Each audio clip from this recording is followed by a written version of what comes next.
going on. It's okay. Yeah. Yeah. Last time I saw you, I think we each had a lot more hair. I know I had a big afro. I don't know if you remember me, but I was a really small guard on the Robinson team. I guess I was a year ahead of you when you were at Woodson. Yeah, no, absolutely. I remember you. I mean, shoot, those battles were tough ones, and you were pesky.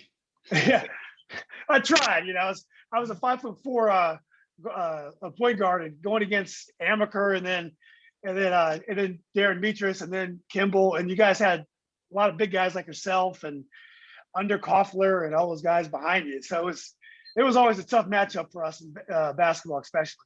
Yeah, no doubt, no doubt. Yeah.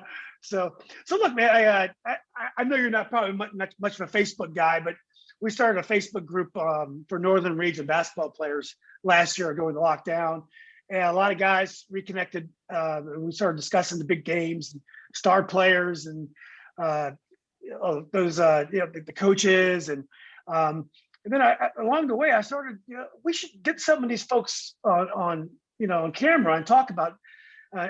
Interview some of these folks because they've had great stories. We did Jim Lewis, who was the coach at South Lakes when we were playing, but he was the guy who integrated the Northern Region basketball leagues, and he was the first black player at West Virginia University as well.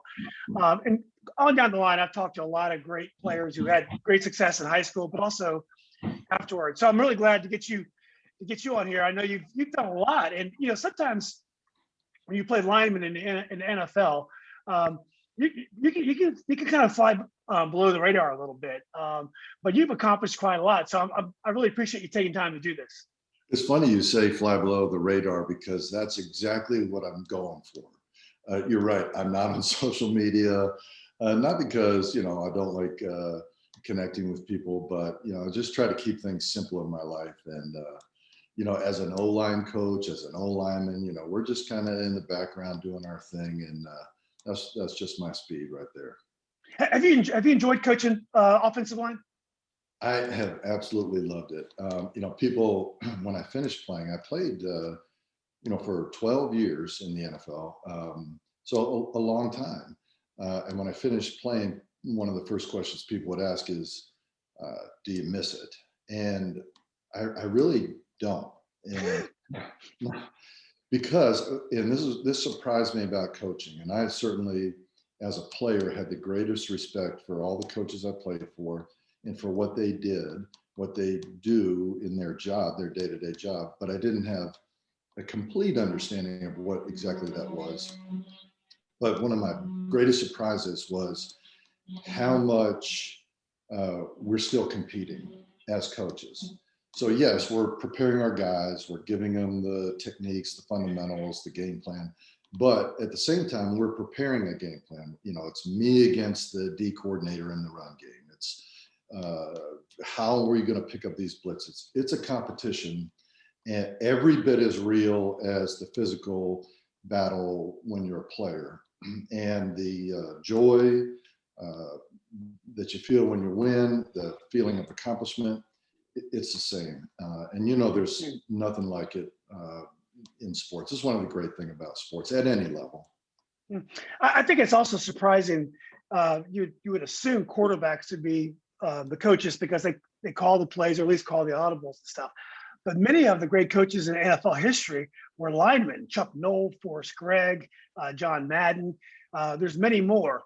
I think, what is it about playing the offensive line? I mean, I think for the uneducated football mind, you think they're beating the crap out of each other, and really huge guys.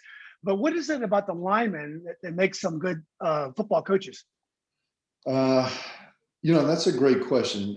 And I hadn't really ever thought about that. And it feels like it may be swinging back the other way. If you look at a lot of the head coach hires now, especially in the NFL, they are guys kind of tied to that quarterback position.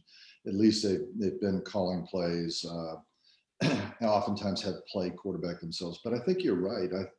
I think offensive linemen do tend to make very good coaches, and there's lots of good examples, as you pointed out. If you look at a football team's roster, your offensive linemen are going to be your most organized guys, very, and that's a pretty, broad statement, but I would say by and large, these are the guys that have lockers that are stowed away. These are the guys that are able to keep appointments, keep their life organized. You know, as compared to if you look at a defensive lineman's locker, it's going to be a shambles. You know, so that's a pretty, big stereotype right there. But your O linemen are going to be your more organized guys, and I think that lends itself to a profession like coaching, where we are essentially teachers. When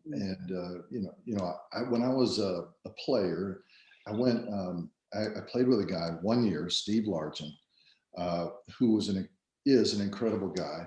And he recommended, hey, I went to this thing in Oregon, it's up in Portland, to test, your aptitudes. What would you be good at after football? And it's not just like filling out one of those surveys you might do online, but it's along those lines. But it's a number of surveys. It's a number of interviews. It's a 3-day program that at the end they say, hey, here's what you'd be good at.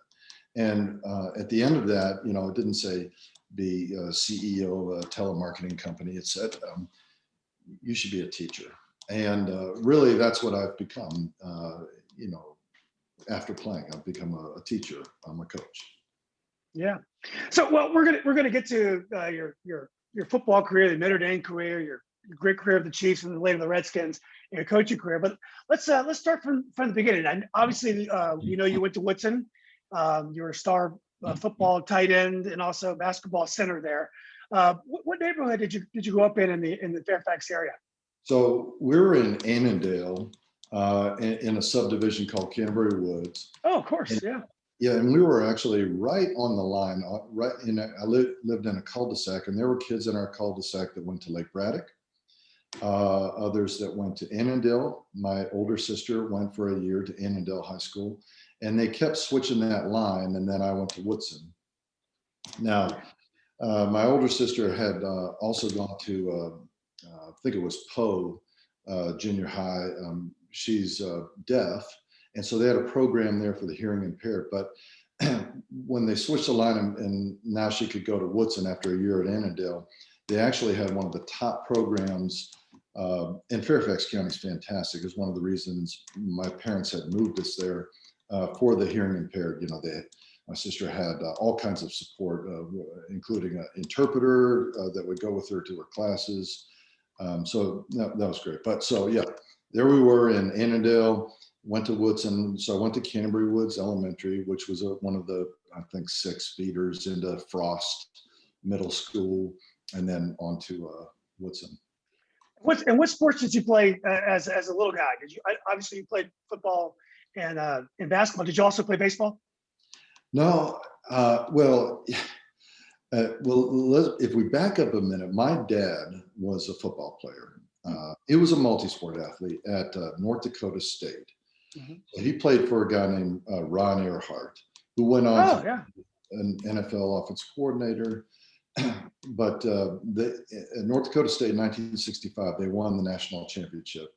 So as a student and a player at North Dakota State, he and my mom had a couple of kids, my sister and myself. And so, there's a picture of my dad holding me at his college graduation. But he was a track athlete, a basketball player, and a two-way player there at North Dakota State. So, but growing up, I always knew in my mind, I will be a football player one day, just like Dad. Oh, that's what you do. You go get a football scholarship. And so in my mind, there was no other path, no ifs, ands, or buts about it. You're going to go be a football player.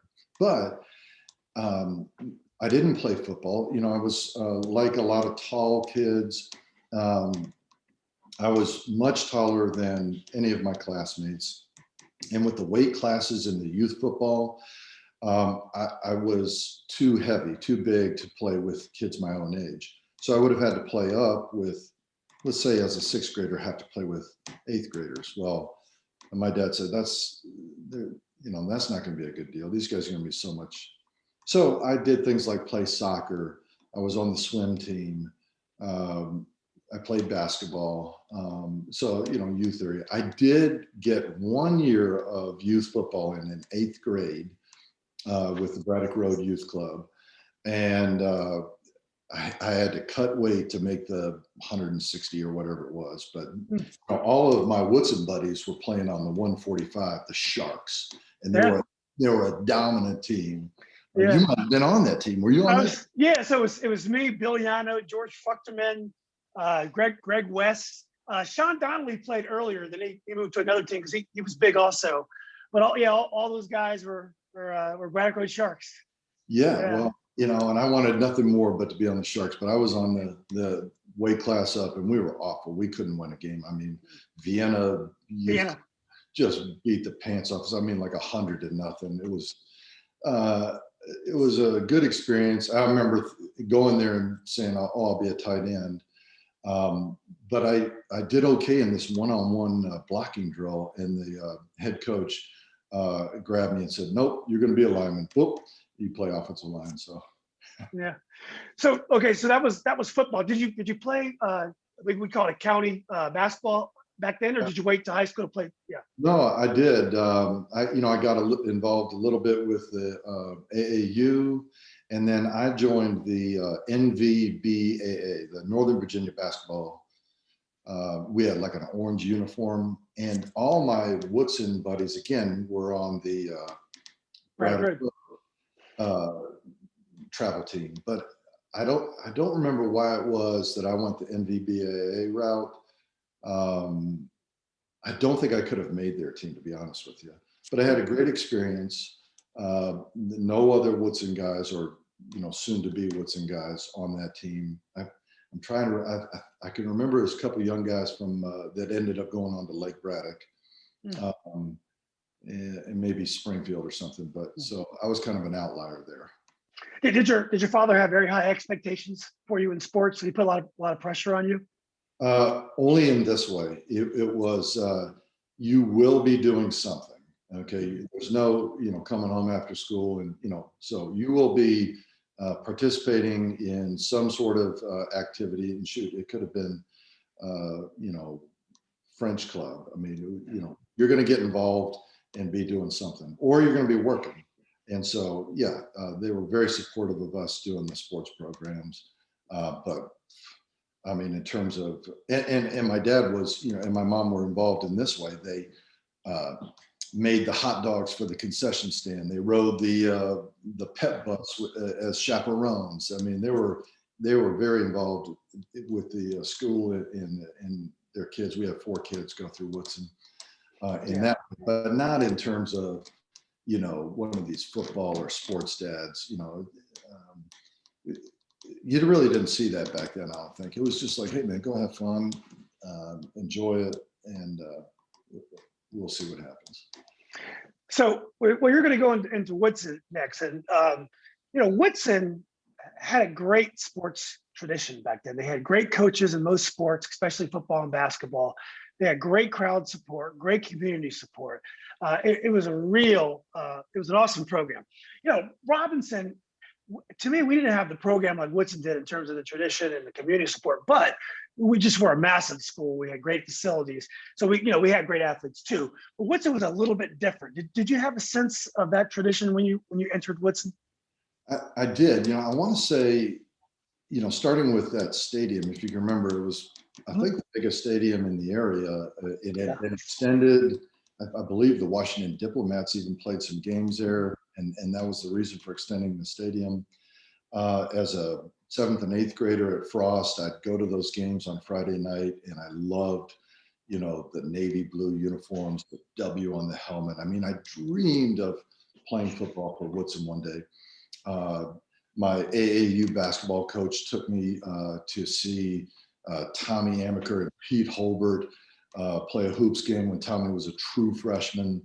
I think it was at Annandale High School, and it was an overtime game. I mean, in a packed stadium, and watching greats like Pete Holbert and then Tommy, in that arena, the fantastic games in the unbelievable stands, filled. I don't know what the capacity was, but whether it was 8 or 10,000. It was a rocking stadium, and I didn't have an appreciation for the coaches as of yet, as a seventh, eighth grader. I remember meeting Paul Lavazzetta. And Coach Lavazzetta, I believe, just finished coaching in the area last year, just did his like 50th year coaching in the area. Wow. And Coach Lavazzetta was one of the most involved coaches for me. I mean, he had a bigger impact on me than, or as big an impact as many of my coaches along the way. And he was the first Woodson guy that I met. And we had a day, we went down on the track we marched over from Frost onto Woodson's track, and we were going to do something. And he was walking around, he is a Hall of Famer in the wrestling world. And so he's kind of a stocky guy, who's a nose guard out of App State. And he had a tennis racket, and he said, "Hey, kid, what's your name?" And that's Andy Heck. And he was like, Hecto, I'm going to call you Hector. And so anyway, we kind of hit it off right off the bat. And then I ended up playing for him on the JV team. He was the head coach of the JV squad. One of the first of many great coaches that I got to be around there at Woodson. Okay, so you played football first. Obviously, it's in the fall. You played JV right away. So I would have played against you because I was a sophomore on the JV team as well. Did you have a sense that you were going to be a good player? All of a sudden, it's all the same age groups, and now your height and your size is going to be at a premium. Did you kind of know at the time you were going to be a pretty good player? No, I mean, I had dreams of being a good player. Of course, I'm trying to remember. I think we went off to a camp. So Coach Cox, John Cox, would do a training camp, college, NFL style, up at Frostburg State. And one year we went to Western Maryland. And I think that we all went up there, and we did something, like a couple days in notepads. And then we came back, and I got a phone call from either Coach Cox or Coach Labby saying, "Hey, we want you to play up on the JV this year." And so that was kind of my first indication or validation that, hey, you did a good job. You stood out, whether it was, we like what you did in the drills or what have you. And so that got me, I was jazzed. I was fired up. To me, big time Northern Virginia football to go play up and be on the JV team. And then that team was a great team. I mean, we had, you mentioned Greg West. I mean, we had other, great players. Doug Beaver, stands out in my mind as a great linebacker, tough as nails. Skip Azarita. Oh, Skip, yeah. He played for the Sharks also. Yeah. Went on to the Merchant Marine Academy. Oh, is that right? Jimmy McLaughlin. Yeah. These guys were, and I remember watching Jimmy do one-on-one drills, and tall, thin, wiry tight end guy, but an absolute bulldog, a Tasmanian devil in one-on-one drills. And watching him, I thought, okay, that's the kind of effort you need to go after these things with. So he was one of my earliest teachers, watching him do that. Oh, that's great. Yeah. Well, how about the basketball? You hadn't played for like the most, elite travel program in the world, but obviously you're tall. So what did Red have in store for you when you started playing basketball? Well, and you remember this, Julian, of course. I forget it because I've been away from basketball so long, but ACC basketball was so exciting at this time. Mm-hmm. And then of course, Georgetown with Patrick Ewing and what was going on there. Yeah. I mean, I wanted to be a great basketball player. I had visions that I was going to be an Olympian. I was going to be on the Olympic basketball team. And of course I wasn't. I was not a very good basketball player. I was on a good team, and I was a tall kid. Well, you're all American. Street and Smith's all American. That says a lot. I didn't know that, but I'm gonna have to call into question whoever's picking that team, because so I really looked up to the guys in my class who were terrific basketball players. You mentioned Greg Kimball. There's a guy named Jim Bartolone who could shoot the lights out and was a great soccer player as well. Went on to play at the Naval Academy. Okay, and there's many more. At any rate, I wanted to be able to join these guys. They're also the guys that I looked up to in school. and I wanted to, be part of that crowd. And really, the guys that I played basketball with probably were my closest friends in school, and I was friends with the football guys. And there's a couple like Greg and myself that did both. But those are the guys I was closest to. I remember there was a tryout at Woodson in the summertime. There was a summer camp Red put on, and there was a tryout of sorts. And I can remember, it may have been, I don't know if it was DiBernardo, but it was one of the Woodson greats that had come back. He went on to coach at American. It wasn't DiBernardo. At any rate. Chris Naki. Chris Naki. Yeah. So Chris Naki. So at the end of this camp, that's exactly right. Gave us an evaluation of our 3-day camp, and he absolutely crushed me. This kid is timid in the paint, can't score, can't handle the ball. Everything he said was spot on. It was spot on, but it hurt. It hurt me deep. And because, I did not belong with Greg Kimball and Jim Bartoloni and Pete Rabinowitz and Steve Ride, these guys that were great players, in my class. And, but I was bound and determined to prove him wrong. And so I started being much more aggressive in the paint, but probably to a fault. I mean, I was just a bull in a china shop. I was a football player playing basketball. We'd go down to the Sidwell Friends Summer League, and I'd have 4 fouls like right out the gate, and the refs would be getting on me. And for as tall as I was, I should have been a better rebounder. I definitely could not shoot. And if looking back on it, I wish I had figured out how to become a better rebounder. Yeah. Well, you're a really good player. I remember I used to love watching you and Joel Dempsey lock horns. You talk about a bull in the china shop. I mean, you are a much better player than Joel. But Joel had Dempsey. That guy could sweat up a storm. A lot of hair on that guy too. Gosh, you almost get up in there. Yeah. You talk about locker rooms. You don't want to have a locker next to Joel. And Joel was also the guy. Remember that you had that circus they used to ride the unicycles around during halftime at big events. Joel was the big guy on the 30-foot unicycle. He was a crazy guy. Oh my God. Anyway, I just love watching you guys go at it. So I know that you were talking about your 85 class, how good they were, Barloni and Kimball. But you played JV as a freshman, and those guys played on the freshman team. Is that right? I did, yeah. And I was a little bit surprised. They were better players than I was, but I think Red needed another big man. He had Dave Hathaway as a youngster, a sophomore coming in, and he'd go on to become a terrific center that would play at the Air Force Academy. I want to say we had a center, our big man that was a junior or senior, Bennett. Tor Bennett. Yes. Mm-hmm. And but he wasn't particularly tall. He might have gone 6'3", maybe 6'4". Other than that, you mentioned Underkoffler. He was tall, but he's really a 3, and he was a terrific shooter and ball handler as well. He might have even been our 2.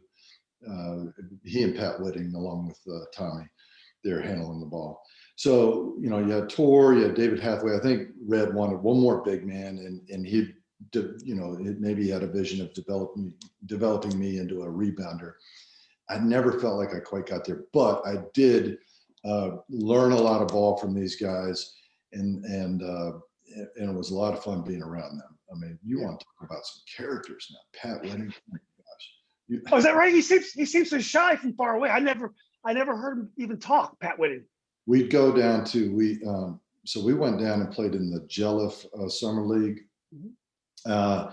and which was super competitive. Right. We would do well. I mean, we had Tommy and Pat, and we'd go down there and beat some pretty good teams. I want to say we beat DeMatha down there at that thing. Mm-hmm. But Pat would wear elbow pads, knee pads, paint his fingernails just to freak people out. I mean, he's an off the wall character now. I didn't know that. Yeah.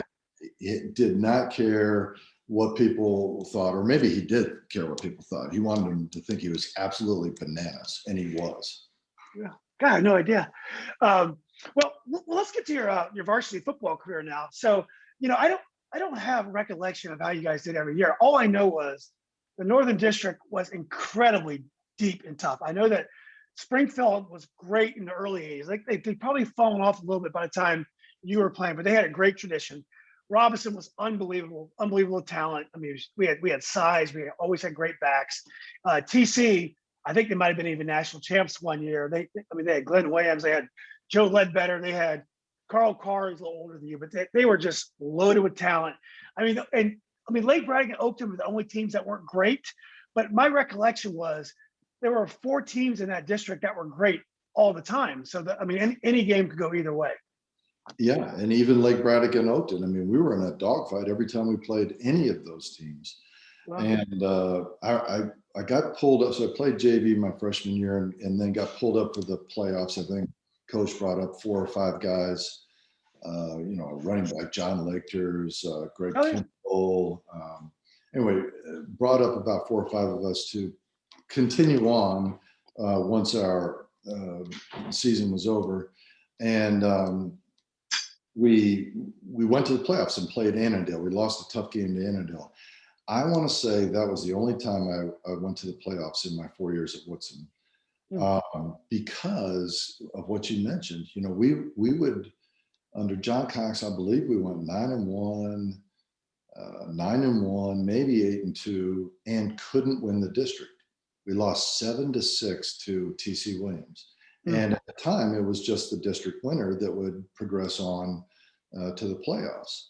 I think it was my junior year, we lost that heartbreaker to TC at TC 7-6, and beat Mount Vernon 20-0. Wow! Who goes on to win the state championship? With Scott and Rimashevsky and some other great players. Frank Smith, yeah. Frank Smith, yeah. Old Dominion. Yeah. So it was incredibly competitive.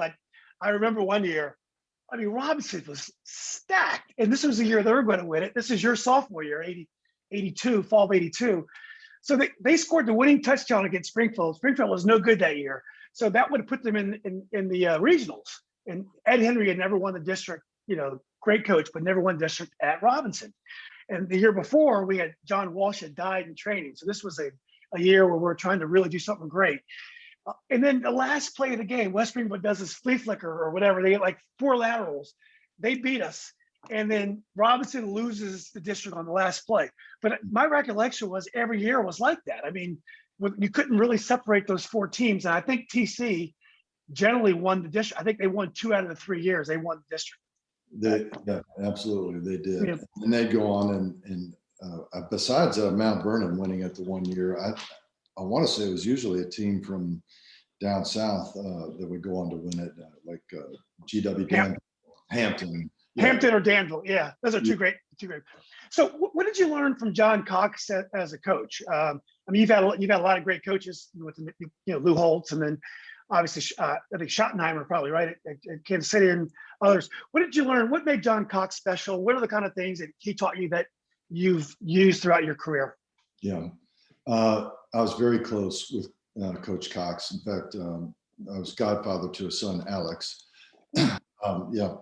And Coach Cox, of course, a Maryland guy who, coming all the way from over there in La Plata, Maryland, making that commute into Woodson every day. And and you never know that he was a former quarterback in college. I believe he played at the University of Maryland. But he was absolutely stowed away, very organized, taught toughness the right way, taught us how to be tough, or what it was to be tough, what it was to be a man, a gentleman, a student, a leader in the school. He held us to an absolutely high standard. And all of that resonated with me. I loved it. And he was tough on us now. He'd call you out and he'd let you know if you were screwing up or if you weren't, doing your job well. and he'd push you. And so he was a great influence on me as to how to conduct yourself as a human being, as and as a member of a team, a citizen in the school. How do you treat teachers? Absolutely held us to a high standard, and then walked the walk, and had us ready to run through a brick wall. And we were prepared every week. I loved Coach Cox. I absolutely loved him. And then he gave me great guidance through the recruiting process, which basically was, don't even look at those letters, that are coming in the mail. In fact, let me just hang on to those things. You don't need to be worrying about that stuff. You just do what you're doing and enjoy what you're doing, which I thought was a great message, instead of getting caught up in the hype and all that sort of thing. And he said, the rest of that will take care of itself. And he never steered me one way or another. But, he'd give me counsel if I asked for it, for sure. So my recollection of Coach Cox is you guys played a rather conservative offense, and you were all region tight end. So did you? I just don't. I remember you playing. I went to the games. Did you catch a lot of passes? Were you one of those dynamic tight ends, or were you mostly blocking as you would do throughout the rest of your career? Right. I played offensive line before I played tight end. I didn't move to tight end until my senior year, which was kind of a flip from my college experience when I moved to offensive line my senior year. So I was a lineman, and I played, with, great lineman, Jose Campina there at Woodson. And he was an all-region offensive lineman.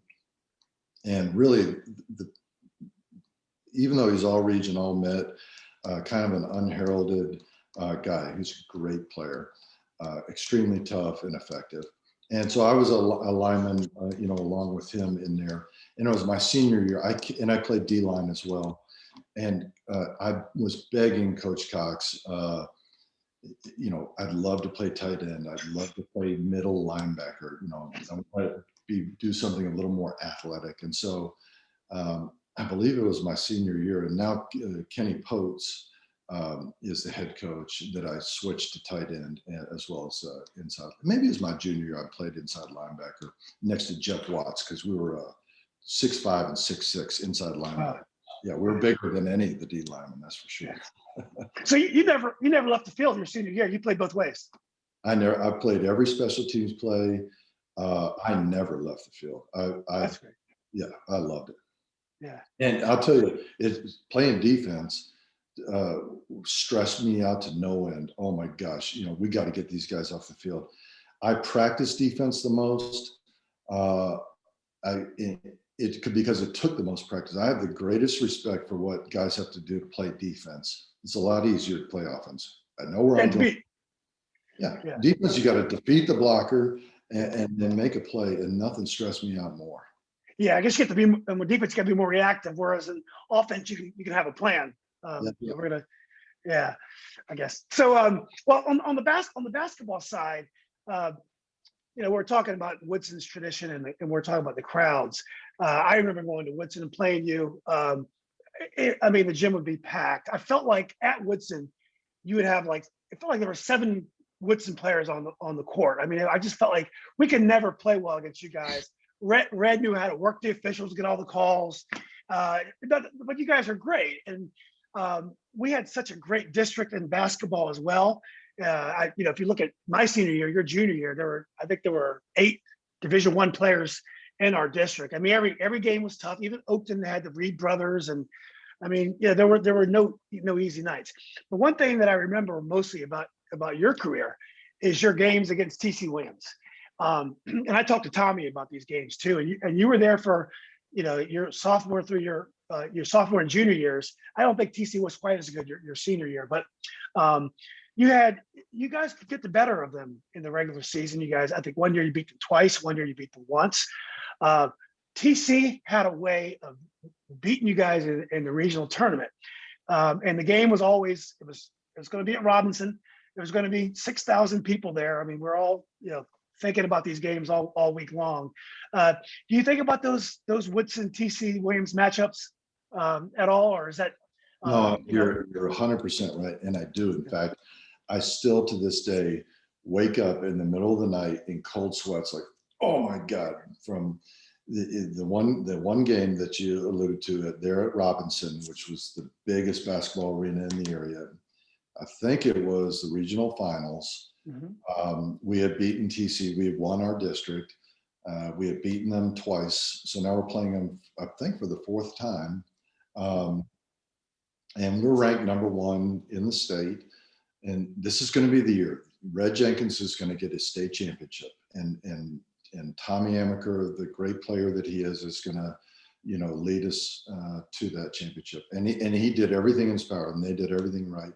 And it came down to the end. And I remember one of the TC players was put on the foul line and misses his shot. And then I don't remember who it was, might have been Tyrone Shaw, somebody sneaks in, grabs a rebound, boom, puts it back in. So they made one, so it was essentially a 3-point play, which cost this game. I mean, this is crunch time, and coach subbed me in. I wasn't a slam dunk starter, but he subbed me in to go work the blocks on the free throw. And I don't know where that guy came from until the next day. And we lose, and Tommy, nearly pulled one out of his magic hat, and we almost got the win, but they win and then go on to the state finals or tournament. The next day, I'm walking by Coach Jenkins' classroom. He was our driver's ed teacher as well as our basketball coach. And so his office was his driver's ed room, and he had, a television set with the video of the cassette player going, and he was reviewing the game. And I'm walking by coach's class, and I'm thinking, I'm still hurting from the loss. I'm sure not like Coach Jenkins was. And he says, Andrew, come on in here. And he pulls me into the classroom, and he's there with one of our assistants, and they're watching that rebound.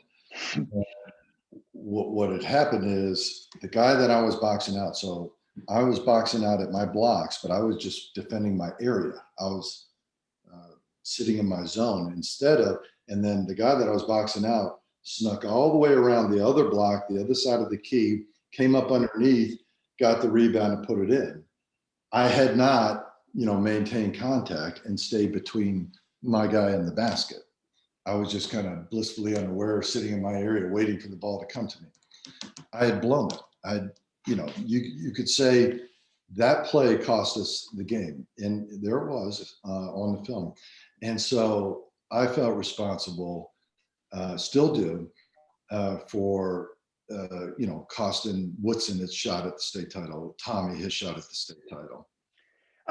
It's funny. I don't think you should feel that way, because listen to how you just, and I was there, I watched the play.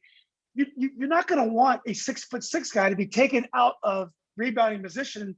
It could be a decoy. So how could you leave that position to chase him anyway? I mean, I think it's easy to blame yourself, but I don't think a guy your size should leave that rebounding position. I think you should. I appreciate that, and and maybe you're exactly right. I've gotten over it pretty much. I mean, even though I wake up in cold, maybe I haven't gotten over it. Yeah, well, it's those experiences to play in front of on that stage.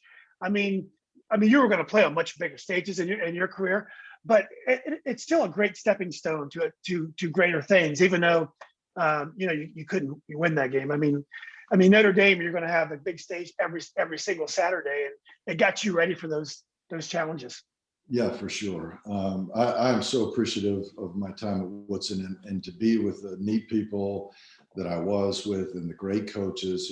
You're talking about Coach Jenkins, Coach Cox, Coach Lavazzetta. I mean, these people influenced me heavily, but the players as well. I don't stay in very close touch with a lot of guys, but every once in a while we'll reconnect. That's great. One final thing about Woodson basketball is that, so I graduated in '84, and you obviously were a banger when I was there. Did you become more of an offensive player your senior year, your '85 year? In basketball, no. In basketball. Yeah, no. I was out there, but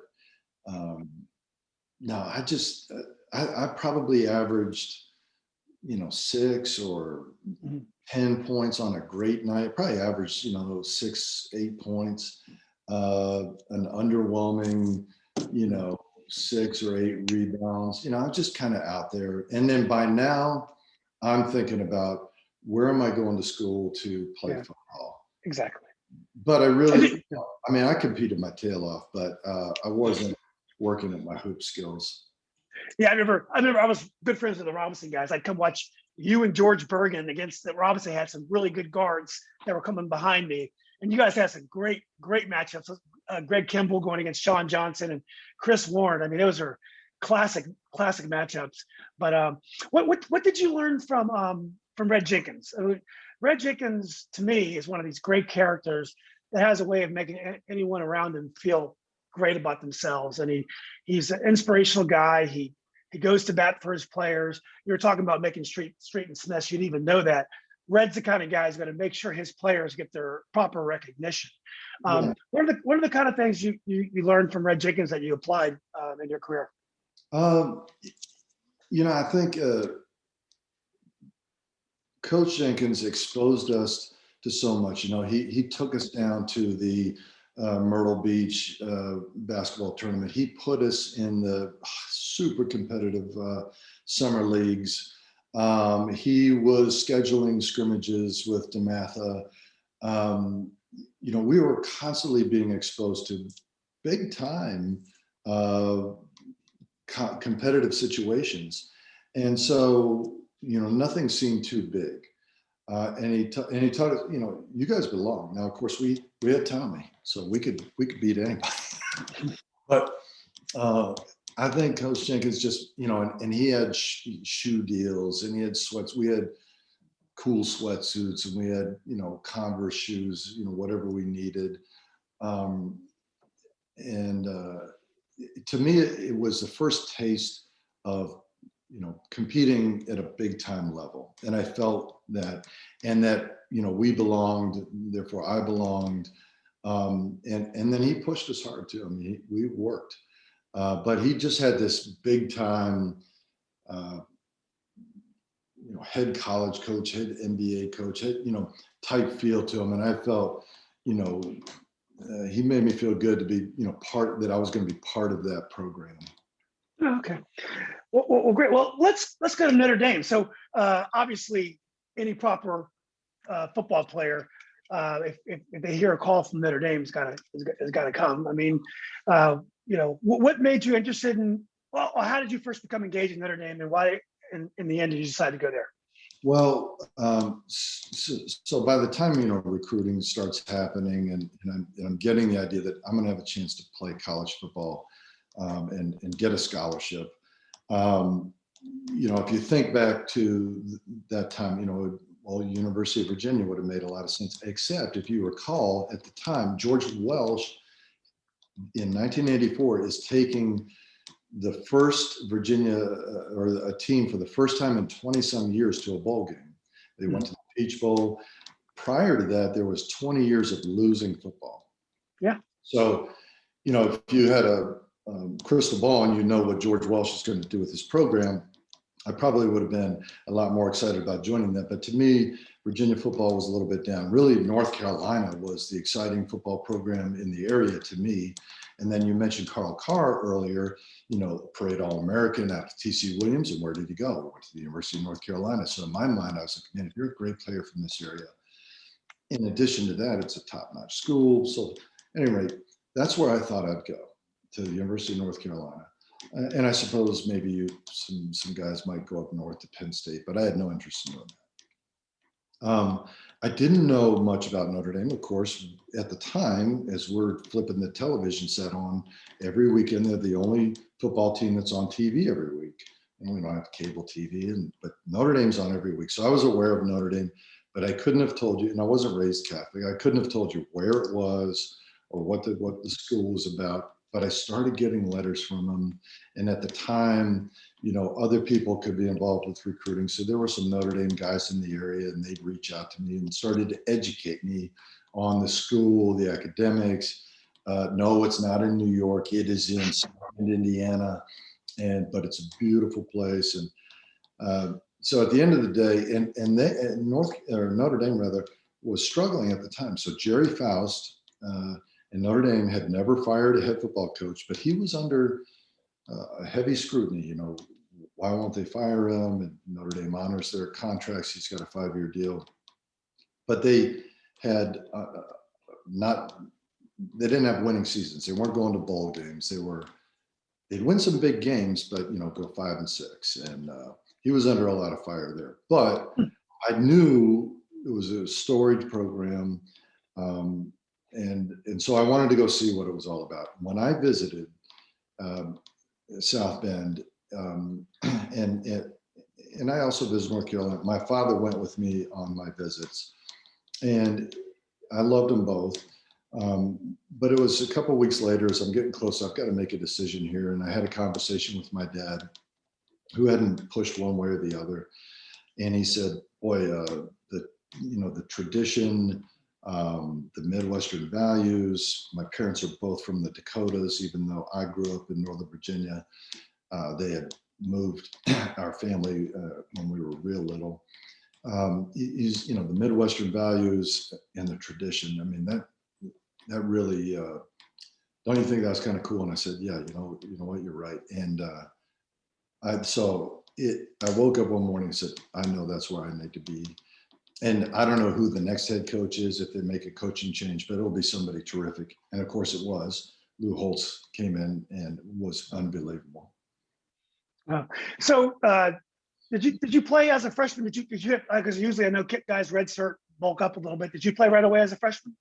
I did a little bit. They, at Notre Dame, one of the things I loved is they didn't systematically redshirt guys. They had the highest graduation rate in the land, 100% in my class, and guys graduated in 4 years, so they were known for that. And so, nobody really in my class redshirted unless you had an injury or something like that. So I played a little bit.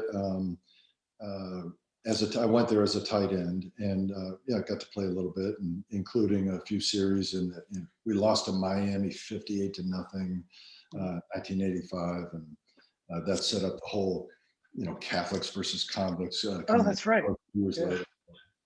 Yeah. So even though as a freshman you didn't play tons, but you're getting in there. Did you know you can handle this level? Were you confident, like, in due time I'm going to be fine here? Yeah. It's funny, before I left, I remember I was going down to the state track meet, and Coach Boyd, one of our defensive coaches at Woodson, also a track coach, was driving me down to University of Virginia for the track meet. And we were talking about Notre Dame, and he's like, well, Notre Dame's one of those places you either hit or get, was what he said to me. And that I was like, yeah, I'm going someplace you got to hit or get. I mean, it's going to be for real. And I had confidence. I went there as a tight end, and I remember the very first day, Coach Faust had all the freshmen out on the field, and it was an unusually cool day, maybe in the 60s. It was early in the morning. There was fog or mist on the field, and we had to run a 40-yard dash. This is the first day of practice, and I had never done this before. Running my 40, I blew a hamstring. I thought I got shot with a 22 in my back of my thigh. And it was a good hamstring pull. Now, I wasn't able to participate in my very first training camp. So I went, there were 9 tight ends on the roster. I went from wherever I was, 4th or 5th, boom, to number 9. And at that moment, I didn't have a lot of confidence. I thought, oh, here's how it could go. Never hear from this guy again. He'll just be in the 9th string tight end. But, gradually I worked my way back in and actually up into kind of like the number 3 guy. And we used a lot of tight ends. And I played in every game, and had some good players ahead of me. Mm. It's, the movie Rudy kind of captures kind of the Notre Dame mystique. Did you find that accurate, and the emotion that Notre Dame has with its fans and students? Yes, in that regard, I did. Rudy, which was a great movie, I loved it, and I loved how it portrayed the whole Notre Dame experience. And I thought, that if you watch that, that gives you a little bit of a feel for what it might be like there. And I believe it was one of only two movies that were Notre Dame authorized to be shot there on location. So many of the great scenes there on the campus and at the stadium. The other being Newt Rockne, All-American with Ronald Reagan. And so, they were really careful about, how it was portrayed. But I'll tell you this, in my 4 years at Notre Dame, never once had I heard the name Rudy. He was not this famous guy, or this story was not one that was well known. There are many that are. When you talk about all the history and the great players and the one for the Gipper and Newt Rockne and all that, the Rudy story was not one that we knew. And as I understand it, Rudy, who I have met since, and terrific guy, terrific speaker. If you recall in the movie, how determined he was to become a Notre Dame football player, and that kind of relentless, dogged, just every day. I believe that this guy was the same way with the Hollywood producers to get his story made into a movie, maybe even more so. So he did, but and thankfully so, because what a terrific story and movie. And then it's fun to watch because some of the guys that I played with are, have cameos in that movie as well as, like the trainer on, so you watch it and you go, oh, hey, there's George. Oh my gosh. Yeah. Yeah. I always get tears in my eye the scene when they all turn their jerseys in, but apparently it didn't really happen. And I love the guy who plays Dan Devine. He just a famous character actor. I can't think of who it is, but apparently that was a Hollywood scene. It's too bad because it gets me every time. Yeah, well, I think they took an artistic license. And actually, remember big number 75, who, Rudy, and he kind of, he's a guy that wipes him out and stuff. He was actually a player on our team. Oh, is that right? He was my backup. He was maybe a year or two behind me. But anyway, Pete Roush is his name. But fun to see him, in a great role. Yeah. So Lou Holtz, I mean, obviously, he's probably a little bit overexposed to all of us because he's been on TV on the sports as a sports analyst for many, many years. We hear him all the time. What did you learn from Lou Holtz, and what are some of the things about Lou that might surprise us that we wouldn't already know? Yeah. Well, and let me just say, I'm just coming back from Williamsburg, Virginia, where we just had a fantastic weekend, a reunion of sorts with Lou Holtz, who's 84 years now. And I mean, sharp as a tack. I mean, the same guy that I knew and loved there in South Bend. So we got a chance to be around him all weekend, and we were shooting a little, I think it's going to be a documentary called From the Ashes, about the impact that he had, on our lives and on the program. It was very well attended, and it was an absolute blast. Awesome. But something that might surprise you, I mean, anybody who's heard him, speak, whether he's going back and forth with Mark May on ESPN or, predicting games. I mean, he's got a great sense of humor. He's also widely known as a terrific and sought after speaker, speak at our graduation, speak at our company, and he is very entertaining. I mean, he's absolutely hilarious with his quick wit. He'd do things like magic shows, and he did all these things and would have us on the edge of our seat. But what might surprise you is his message was always the same. His pregame speech was the same every time. Like his core beliefs, his core values: do what's right, do it to the best of your ability, treat others as you'd like to be treated. Can I trust you? Are you committed to excellence? Do you care about me? You know, these three rules, these three questions, somehow, some way, that's the message every single day. So his consistency, number one, you know, despite all of the entertainment value, what was unbelievable and unrelenting. And then the bar that he set for us, he would take guys, you know, when I got to Notre Dame, it was chock full of parade All-Americans. And a lot of them quarterbacks. I believe we have more quarterbacks on scholarship than offensive and defensive linemen combined, for whatever reason. But the team was full of all these great players from, you know, all corners of the country. But yet we had underperformed, underdelivered, you know, 5 and 6, lose by a point or two to Penn State or Michigan, you know, just couldn't quite get over the hump. But Coach Holtz, you know, moved guys around. Like he took me, a slow tight end, and made me a quick offensive tackle. He took a Frank Stamms, a subpar, I mean, a good fullback, but not a great fullback, and made him an All-American pass rusher as an edge rusher. Pat Terrell, a wide receiver who was great at batting balls down. Okay, let's make him a DB. You know, things like that. So he improved the speed of the team, recruited Tony Rice out of Woodruff, South Carolina.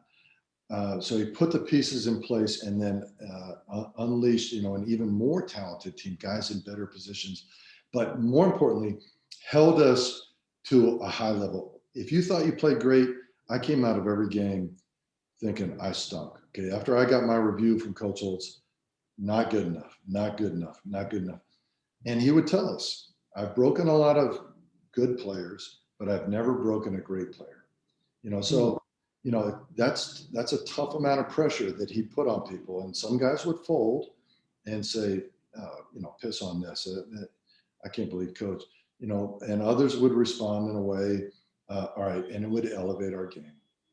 And so he taught us the fundamentals. He put people in the correct position. He held us to the highest of standards. And that's what I love most about him. Even though at the time, I might have wanted to, man, I want to strangle this guy. He threw me out of practice once. So here I am, I'm a captain of the team. And I'm sorry, this is my junior year. So I wasn't captain yet, I become captain. But I'm the starting tight end. And, you know, something I did wrong in a 7-on-7 drill. And he's like, hell no, Andy, heck, get the hell out of there. Your ass, the only tight end in America, can't get open on a play action pass. So I'm like, oh, geez. Really? You know, so I go to the sideline, he goes, stops practice. Hell no, I want you out of here. Take it to the house. He sent me to the locker room. Wow. Okay. I wanted to strangle the man, you know. He came back, you know, and talked to me later. He said, I did that for you, Andy, because I love you, you know.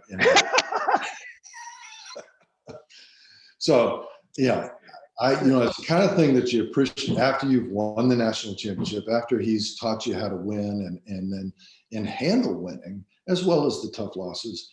You know, you appreciate him even more. And I had a chance to share that with him when, you know, when I saw him, and I've seen him many times, but when I saw him last weekend, I wanted to make sure I told him that, you know, because whatever your politics are, you know, and Coach Holtz, you know, came under some fire because he's got involved with the Republican National Committee, spoke at it, and I think that rubbed a lot of guys the wrong way. But you know, whatever your politics are, and I would tell you that there isn't a guy, you could not point to a situation where Coach Holtz hasn't done everything in his power to help in any way he can any of his former players, and that's the way he lives his life.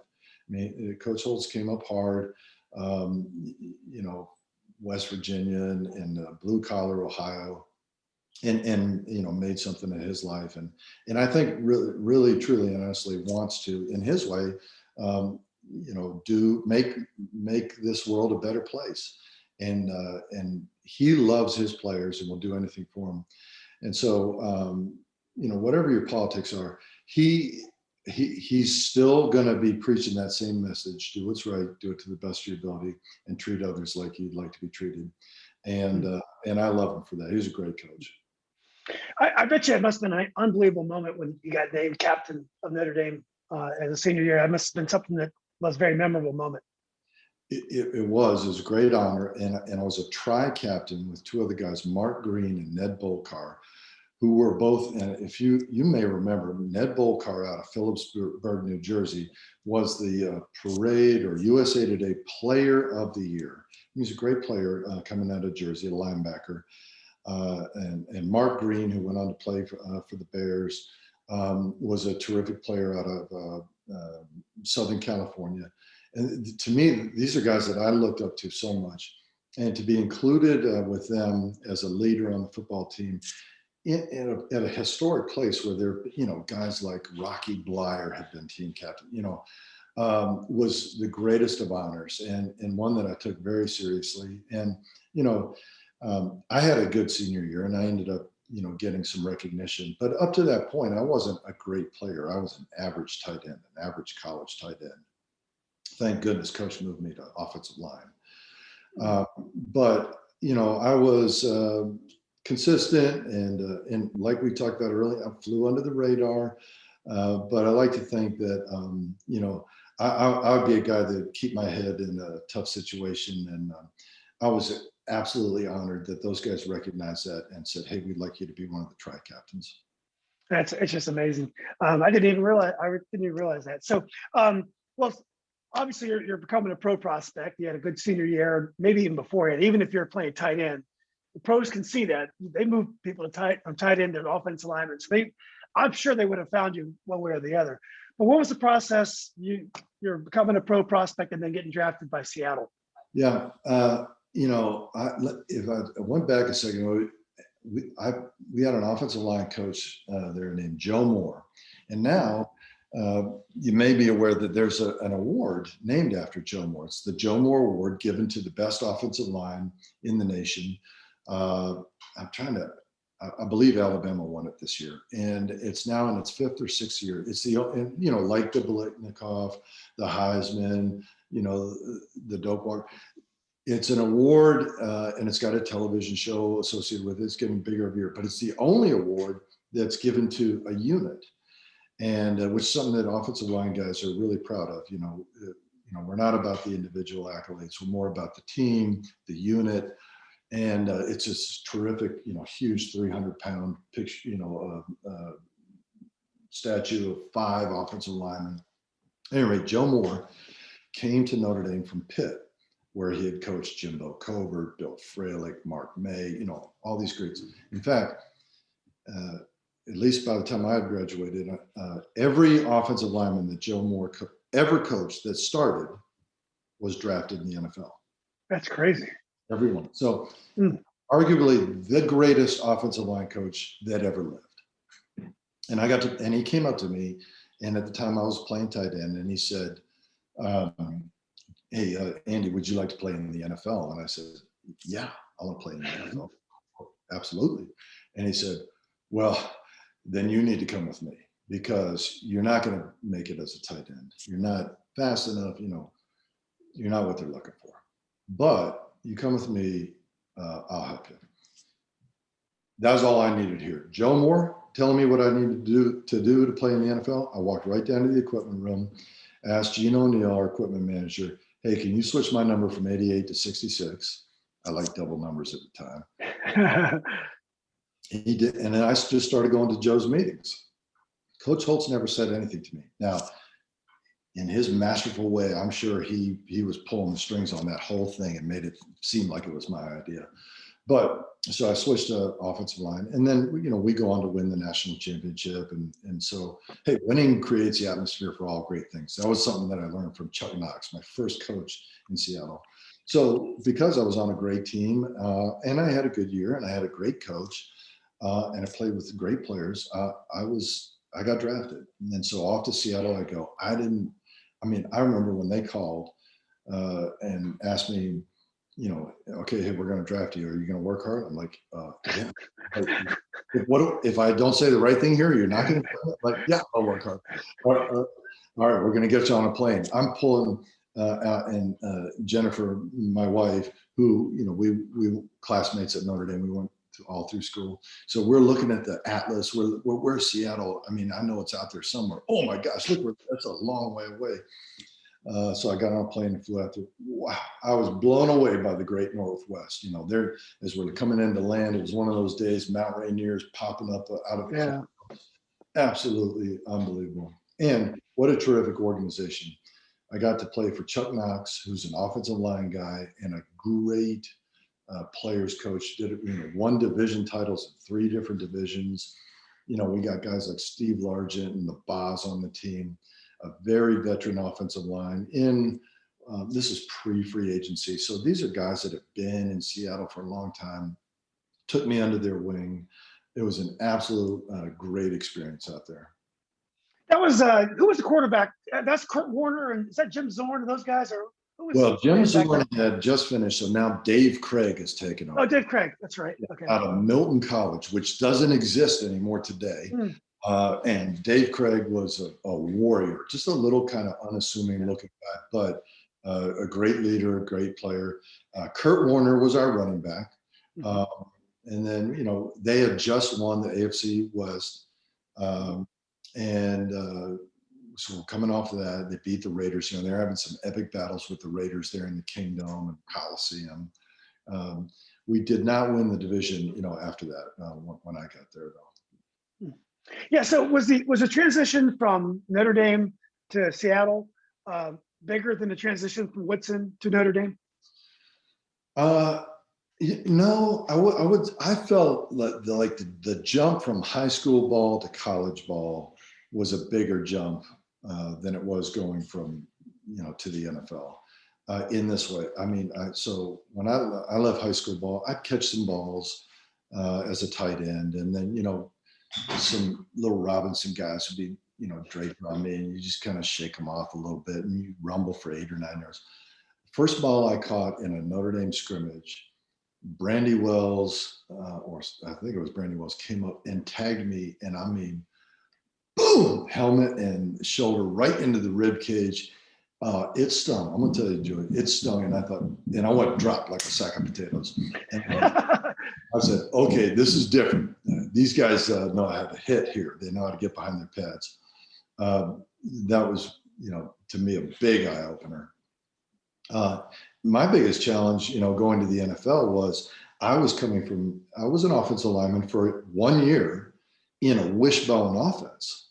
Okay, so we're with Tony Rice and Tim, Rocket Ishmael. We're running triple option. We're not dropping back and throwing the ball like they are in the NFL.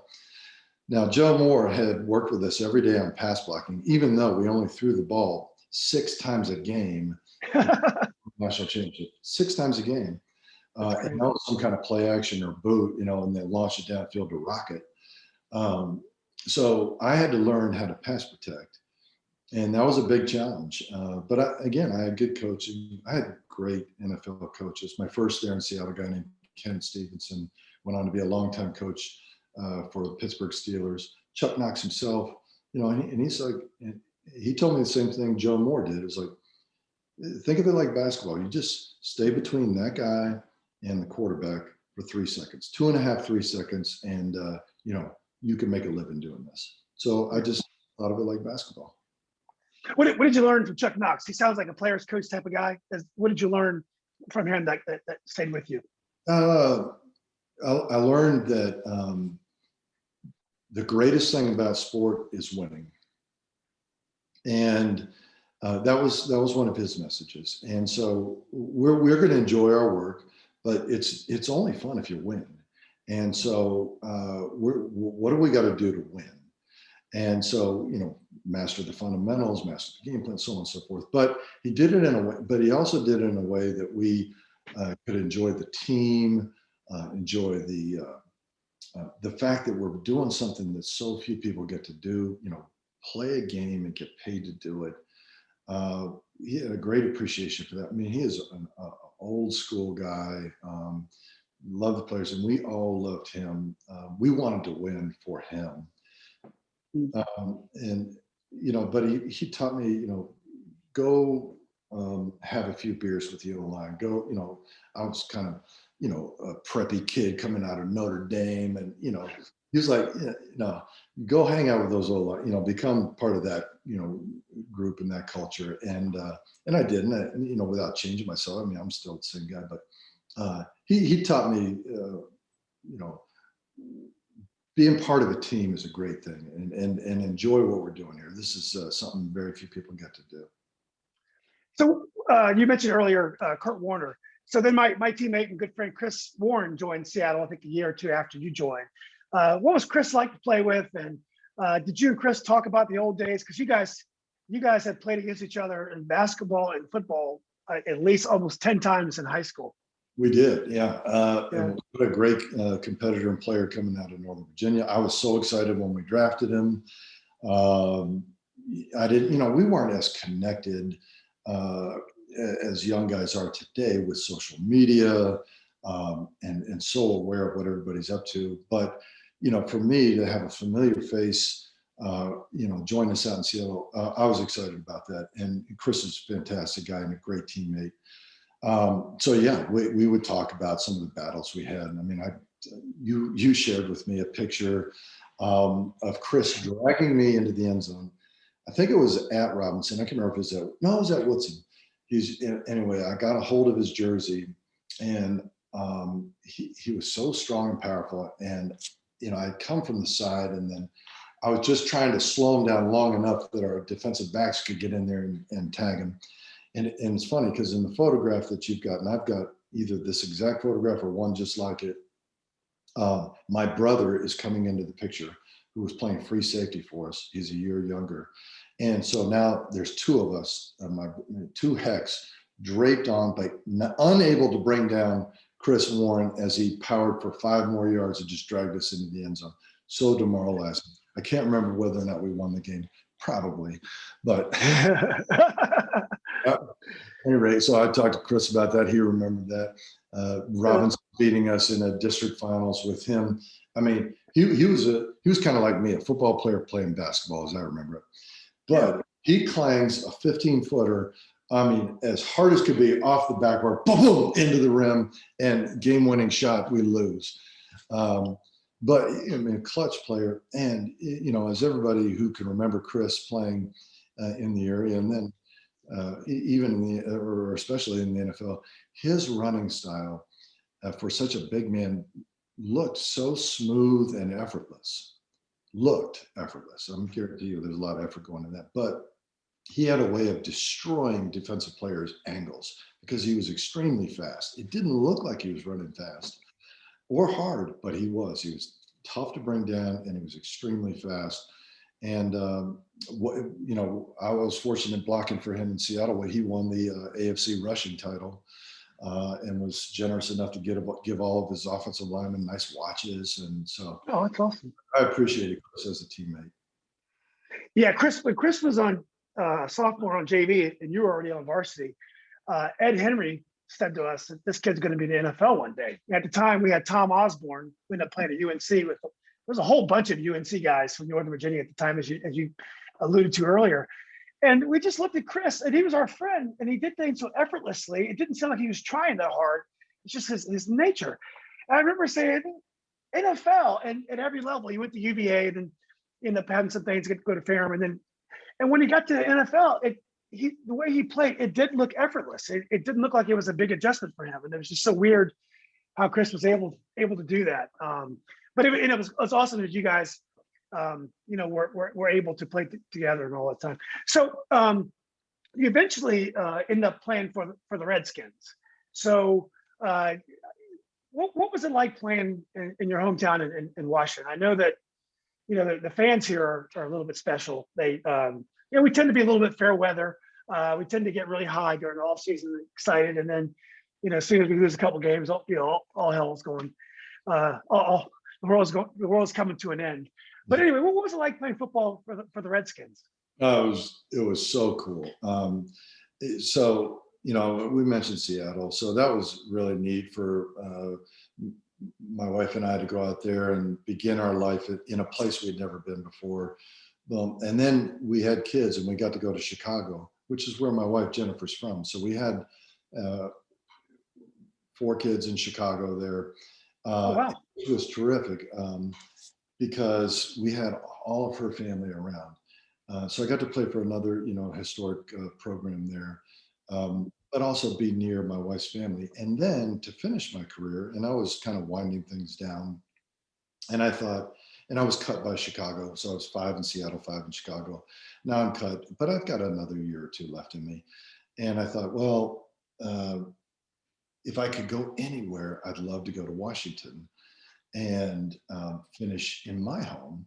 And I remember Norv Turner was head coach at the time, and I was back in Virginia visiting my parents, who had now moved down to Stafford, and I was there at their home, and I called Norv Turner and I said, "Hey, Coach, I'm in town essentially. Wouldn't you bring me in for a workout?" And whether I called him, I must have had my agent get a hold of him. And the answer came back, no, not interested. And I'm like, really? So I ended up actually flying all the way out to Seattle and did a workout for them. And I was ready to re-sign with Seattle. I thought, all right, cool. Well, I'll finish where I started. And then I went home. We were keeping a home in Chicago. And now I get a phone call in Chicago from Norv. That's how it went down. We had gotten an answer back no through my agent. But now he calls me. I've left Virginia. I'm in Chicago. And he says, "What are you doing? Let's go. Let's get you in here for a workout." And I said, "Are you serious? I was just there." And he said, "Well, Casserly didn't want you, but I did." And at the time, I think there was a little bit of, who's got final say on the roster. Anyway, and then it wasn't long after that, Charlie Casserly moved on to, other things, television probably. And then so I came in, did a workout. Russ Grimm was the O-line coach, who played for Joe Moore, by the way. I played for some great line coaches now. And I mentioned Ken Stevenson, Tony Wise in Chicago. Now Russ Grimm in, one of the original Hogs. Are you kidding me? And so I do my workout, and they're like, "Yeah, we'll sign you." And, we got a guy here, and you'll battle with him for the job, which I ended up, winning the job. And so I got to start for a year in Washington. But for me to come home, and now my parents, who are huge Redskins fans, especially my mom. My dad was a football player, great one, but my mom loves football and loves the Washington Redskins. And so for her now to be able to go to the game, and the offensive line had a pretty cool deal there in Washington. And this goes back to the Jack Kent Cooke days, where they had gotten one of those luxury boxes at a cut rate. I mean, for a song, our families could all go watch the game up in one of these boxes. And so my mom and dad, along with my wife and maybe 1 or 2 of my kids, would go, be able to park and watch the game. It wasn't long after that I think Mr. Snyder said, "We're selling those guys a box for what? You guys are out." Yeah. Yeah. So we're out of the luxury box business. But to be able to be back home and then reconnect with somebody like Mr. George, my 7th grade phys ed teacher from Robert Frost, who's a huge Redskins fan, and one of my all-time favorite teachers. I reconnect with him, with Mary Lou Winkler, my 5th grade teacher, who ended up being named the NFL Teacher of the Year when I was a player. So I reconnected with some of these people, getting back in touch with Chris Campbell, Greg Kimball, guys I played with at Woodson. It was fun for me to come back home. Yeah. So what was memorable about Norv Turner? Washington was never fully sold on him. I think he was pretty much known as an offensive genius, but the team had up and down results. What were some of his strengths that you can remember? Well, first off, I loved him because he gave me an opportunity to play in my hometown. And I had a great relationship with him. And he was a great, terrific offensive coach, and I thought a fantastic head coach as well. We won the division there in '99. Went on to the playoffs, and we were neck and neck. That was the greatest show on turf year with the Rams, and we were within a yard or 2 of those guys. We had Brad Johnson at quarterback and Stephen Davis. Stephen Davis, yeah. And just absolutely, crushing it in the running game, lighting it up in the passing game. We were very good. And so we had a good year, won the division, and I love Norv. Next year, things didn't go quite as well. Then out he went, and but I thought he was fantastic. I loved him. So at this time, are you thinking about retirement? And you want to you play for your hometown? Is it are you thinking about your next move? Yeah, so now it's becoming apparent to me that I'm done playing, and I got in 2 years in Washington, and now there's coaching change. Coach Schottenheimer has come in, and so I think, going back to my days in Seattle when I did the thing up in Portland. Okay, I want to be a teacher. I want to be a coach. I want to stay involved with the game. So it wasn't something I thought. When I was playing, I played for a guy, Hudson Houck, who's a terrific offensive line coach, and he said, "Look, if you're doing one thing, if you're making money doing one thing, you need to be doing, spending all your time doing that one thing. So don't be doing internships and this and that." So I kind of put off until I was done playing to really, okay, now I'm going to go in and work my tail off to get a job. And I thought that I was be ready to step right in and go be an offensive line coach or an assistant offensive line coach. And I'll get hired by one of my former coaches. And I called guys like Lou Holtz and Dave Wanstadt, and I talked to Dick Geron, who had cut me in Chicago, even though I hadn't played for him. It was fun. I got cut by two coaches I never played for, Geron and Schottenheimer. It's just the way it worked out. Teams suck, fire coaches out, players are out. At any rate, none of these guys were going to hire me. So the best thing I could, and I went and talked to Coach Schottenheimer, and I said, "Hey, I'd love to stay on, even though I'm going to be released here. I'd love to stay on and coach." And he said, "No, I'd never do that. I'd say go work somewhere else. You're too close to these players. They see you as a player, Andy, not coach Heck. And so go somewhere else, and then come back, and then maybe we could talk." Well, what the best thing I got, and it was the best, was to go be a graduate assistant at the University of Virginia. And I joined Al Grove's staff. In fact, the way that came about is I was going to go down to Miami Dolphins and be an intern. They're like, Dave Wanstadt was head coach. I said, "Coach, I got nothing.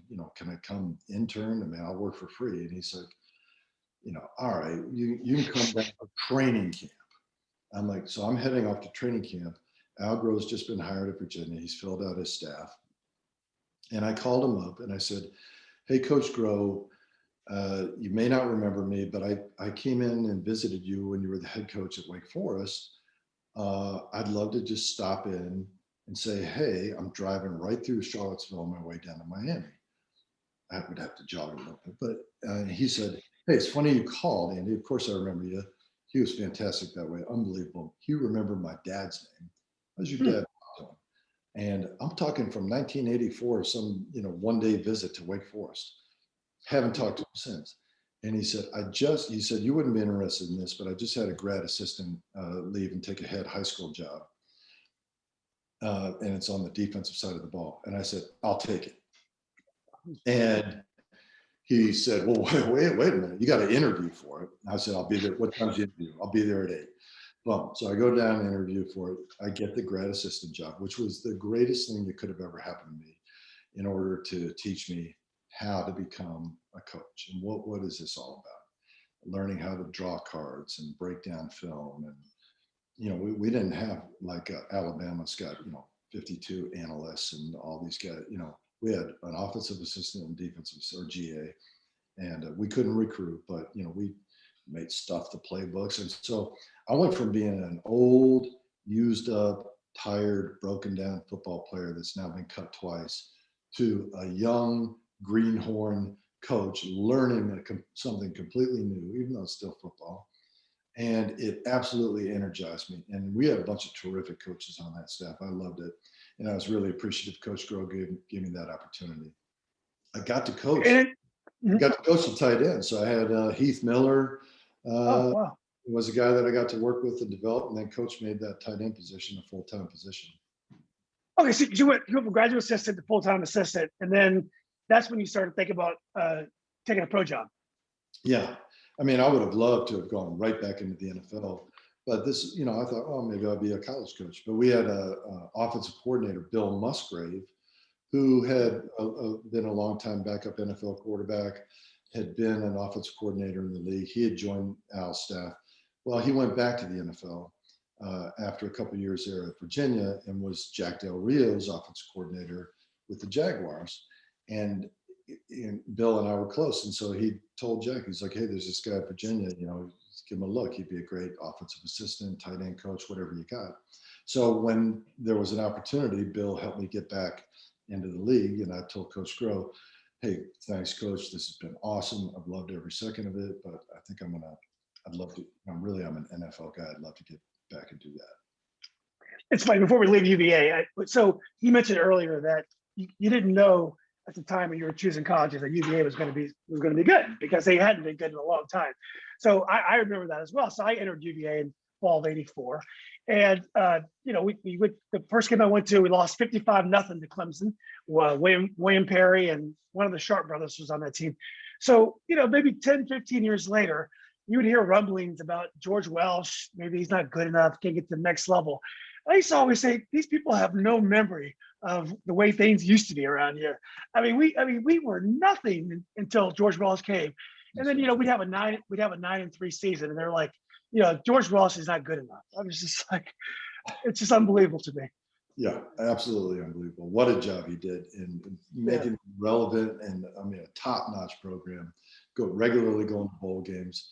I became a huge University of Virginia fan. Of course, so many kids from our area, go off to school there. I've now got a daughter who has a graduate degree, a master's degree in teaching from the University of Virginia. Oh, that's awesome. Yeah. Well, look, I've taken way too much of your time, but I would like to just quickly, you're with the Chiefs and you've been coaching with the Chiefs. Just quickly tell us a little bit about your coaching style. You mentioned earlier that you enjoyed the challenge of the competitiveness of going against your defense linemen. What are the kind of philosophies you use as a coach? And my guess is that you could probably attribute it to what you learned from all the great coaches that you've had over the years. That's right. I've mentioned several coaches I've played for, particularly great offensive line coaches. And I've kind of pulled stuff from each one of these guys that I've played for in terms of fundamentals and what it is that I believe in. And that's a big part of the job. The other thing about the job is, in the NFL, which is such a great game, such a great product, and surrounded by so many great people. In the media, you'll hear the fantastic stories and the sensational stories about, everything that's wrong with it. I wish more of the great stories were told. For example, in my offensive line, I coached Laurent Duvernay-Tardif, I think there's a Sports Illustrated article coming out here soon. And he's a medical doctor. This is a guy that when we drafted, we couldn't get him on the phone because he was in the emergency room delivering twins. He's a medical doctor. I think the only one, and he's a top-notch player. There's guys like this all over, 99% of the league are fantastic people that are playing at the highest level that you can play. So they did something right in their life to get there. So being around that and competing at the highest level is so much fun for me. And then in terms of doing the job as a coach, keeping it real. Being you, players, all they want to make a living, right? They want to win and they want to make money. And so if you can help them do those two things, help them win and, get a better contract, then they're going to listen to you. And so, and if you can't, they're going to tune you out real fast. So it's not about you. It's about what can you do to help them.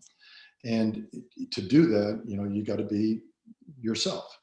And, for me, I'm a demanding coach, but I'm not a yeller and a screamer. Will I ever yell and scream? Yeah, but I would say more people would tell you that I'm a teacher. I've walked in these guys' shoes. I don't think being a former player makes you a great coach. But I think that if you are a good coach and you were a former player, it benefits you to have walked in their shoes. Hey, when you cut a guy, you're talking to them after they've been cut. I don't cut anybody, the general manager and head coach do, but I talk to these guys. Well, I've been in their shoes. I know what that feels like. when they're experiencing challenges or successes. So I like to connect with my guys, particularly the offensive line. To me, they're the greatest guys on the team. Neat guys, and then just teach them the fundamentals that I learned from guys like Joe Moore and Tony Wise, Hudson Howard, Russ Grimm. I mean, fantastic coaches. So, final question: Charlie Heck is in the NFL.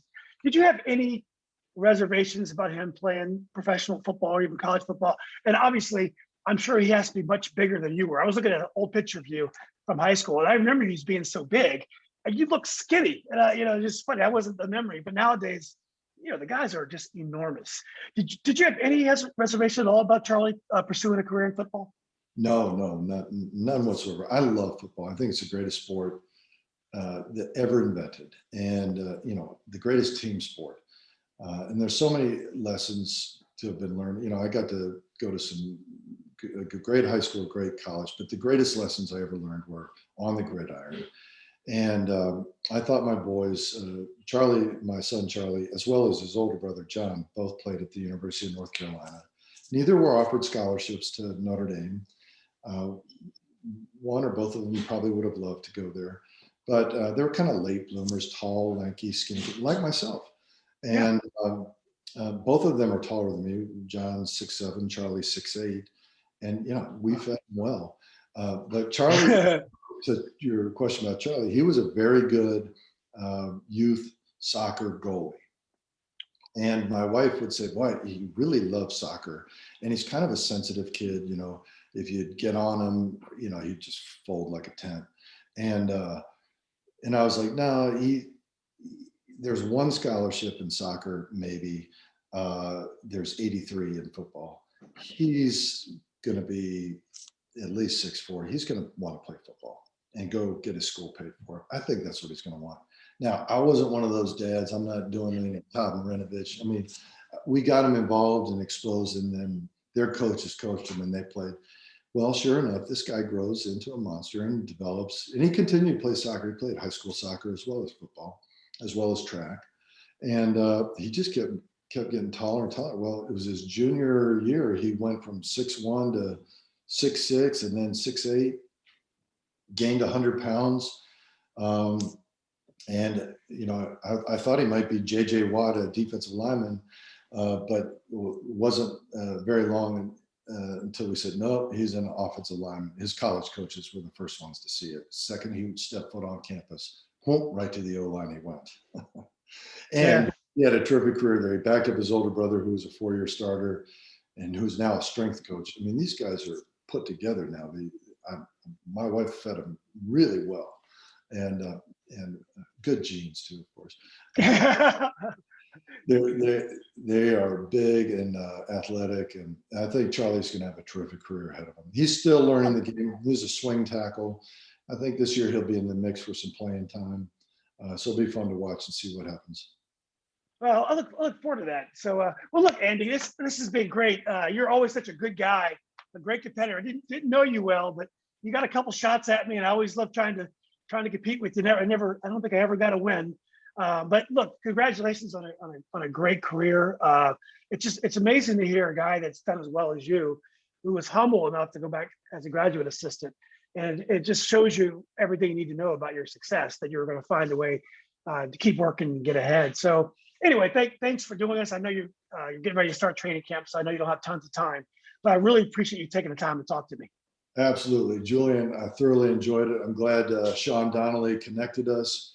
A lot of fun to kind of talk about this, and brought back some great memories. So, yep, time to get to work for me now. We get started tomorrow. Okay. Well, good luck. Good luck again, and thanks again for your time. Yeah. Take care. Okay. All right. Thanks, Andy.